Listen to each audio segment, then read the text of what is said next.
नमस्कार दोस्तों, उषा की आवाज चैनल में आप सभी का स्वागत है। हमारी आज की कहानी है सौतेली माँ। जागृति अभी 4 साल की थी। उसका बाप उसकी माँ को बहुत मारता पीटता था। जागृति की माँ अपने पति का जुर्म ज्यादा दिन तक सह नहीं पाई और एक दिन जागृति को छोड़कर इस दुनिया से चल बसी। जागृति की माँ तो अपने पति के अत्याचार से बच गई, लेकिन जागृति इस दुनिया में अकेली रह गई। जागृति जो पहले अपनी माँ की गोद में सर रखकर सोया करती थी, वो गोद हमेशा के लिए छिन गई। जागृति अभी 5 साल की हुई थी कि उसके बाप ने दूसरी शादी कर ली। अब जागृति पर और बड़ी कयामत टूट पड़ी। छोटी सी जागृति, नन्हे मुन्ने से हाथ पैर, ना उसको अभी अच्छे का पता था ना बुरे का। छोटी सी उम्र में ये सभी नहीं पता था कि माँ कहाँ चली गई। बाप ने दूसरी शादी कर ली। सौतेली माँ सौतेली ही होती है। औरत जानवर बन जाए तो कितनी खौफनाक होती है, कोई सोच भी नहीं सकता है। मैंने मर्द को दरिंदे बनते देखा है, लेकिन औरत का ऐसा रूप देखकर रूह कांप उठी।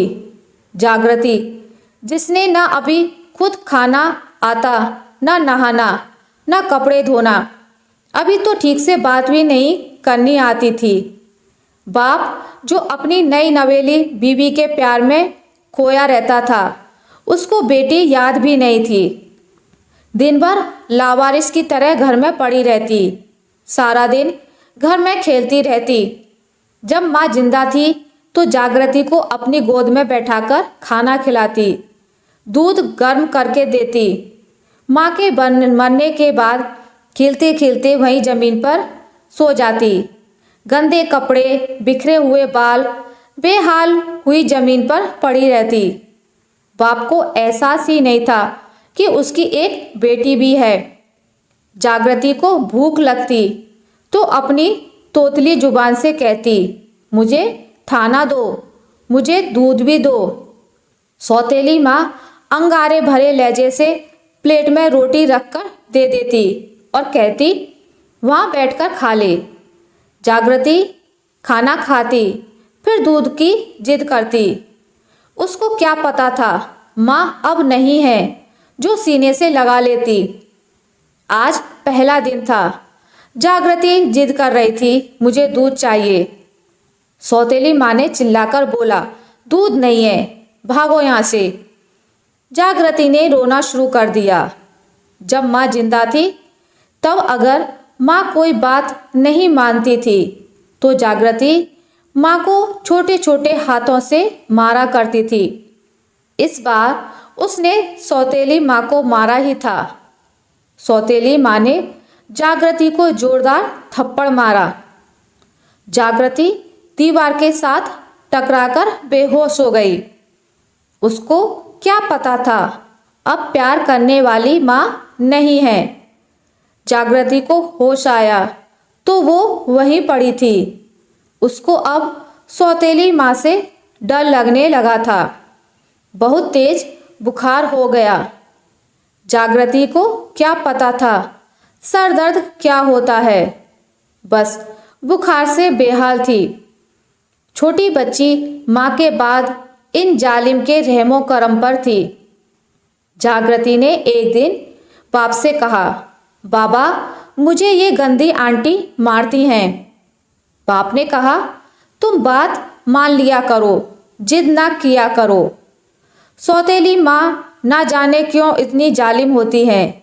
अब जागृति 10 साल की थी। वो इतना डरती थी कि सौतेली माँ के सामने आवाज़ तक नहीं निकालती थी।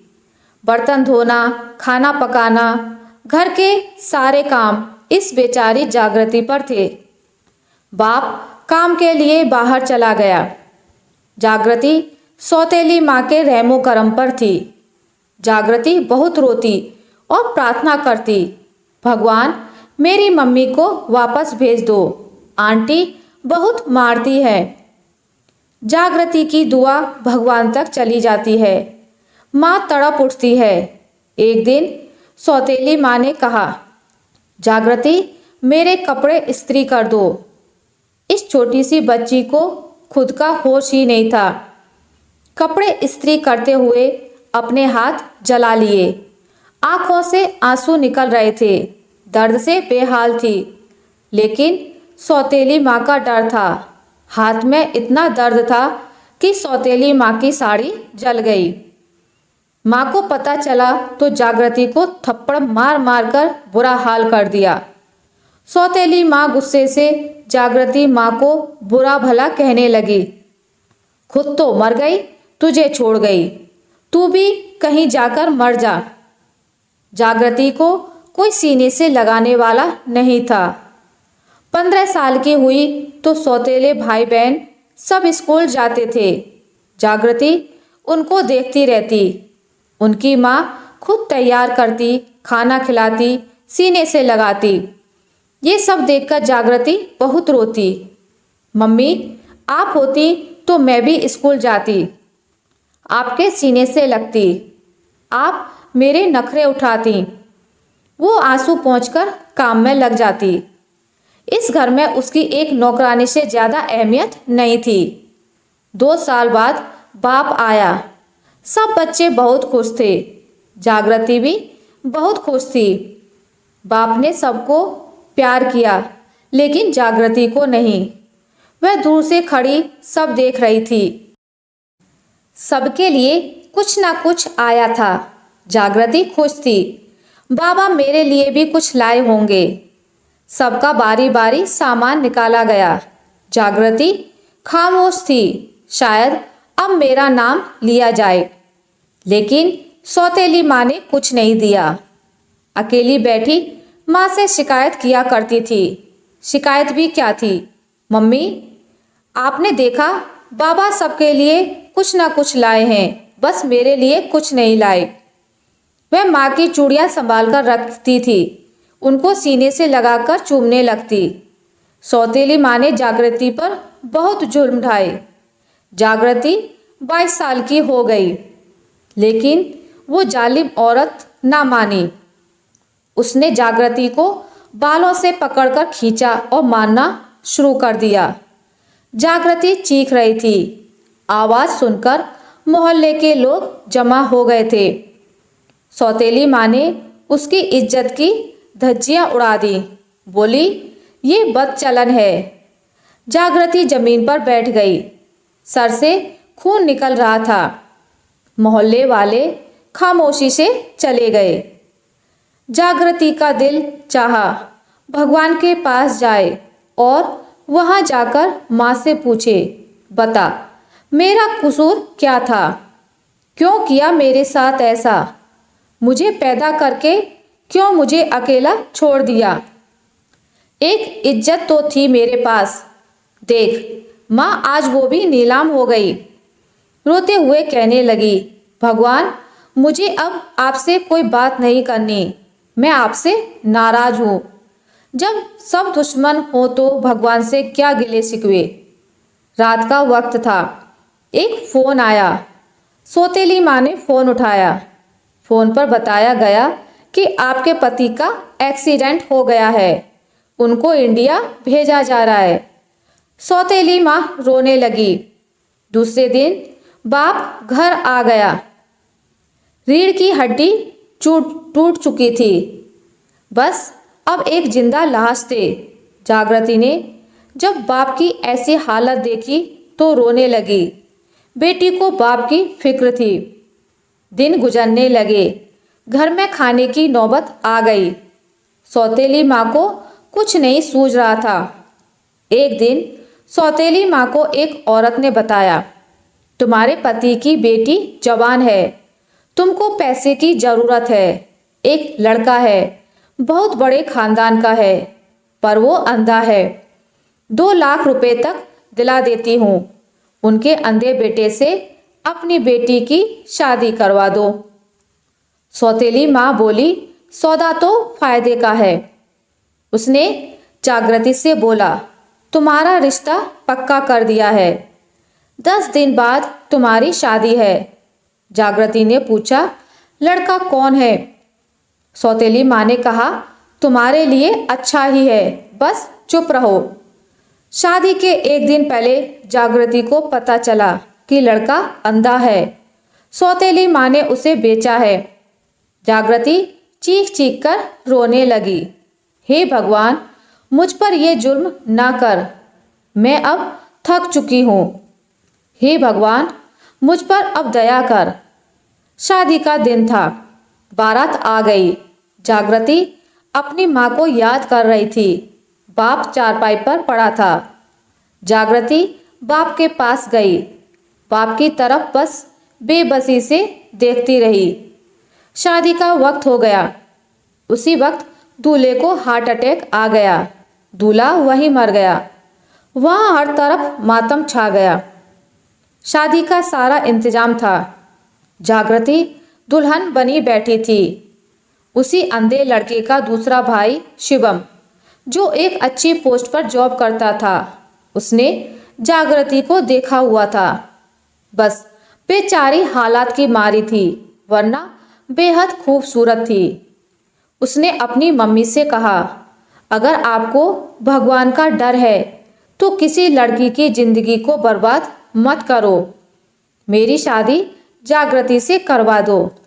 इस तरह जागृति की शादी शिवम से हो जाती है। शिवम बहुत ही नेक दिल इंसान था। जागृति पढ़ी लिखी तो नहीं थी, लेकिन जिंदगी भर के जुल्म ने वक्त से पहले उसको समझदार बना दिया था। शिवम जागृति से बहुत प्यार करने लगा। शिवम के प्यार ने उसे उसके सारे दुख भुला दिए। 2 साल बाद उनके यहाँ बेटा हुआ। शिवम और जागृति बहुत खुश थे। जागृति के पास आज सब कुछ था, अपना घर, गाड़ी, बेहद चाहने वाला पति। एक दिन जागृति बाप के घर गई। देखा बाप एक टूटी चारपाई पर पड़ा है। माँ घर पर नहीं है। घर का बुरा हाल है। बाप हिल नहीं सकता था। मक्खियाँ भिन भिना रही थी। जागृति बाप का माथा चूम लेती है और कहती है, बाबा, आपकी एक मोहब्बत भरी नज़र को मैं तरस गई। आप दोनों की जिद की वजह से मैं बर्बाद हो गई। आप मम्मी से लड़ते थे, मम्मी दुनिया छोड़ गई और आपने मुझे जिंदा होते हुए भी मार दिया। शिवम पास ही खड़ा था। जागृति को समझाता है और कहता है, जागृति, जो कुछ भी हुआ उसे अब भूल जाओ। जागृति बाप को नहलाती है, नए कपड़े पहनाती है, बाल संवारती है, खाना खिलाती है। तभी सौतेली माँ आ जाती है, जो अब दूसरों के घरों में काम करती है और बच्चों को पाल रही है।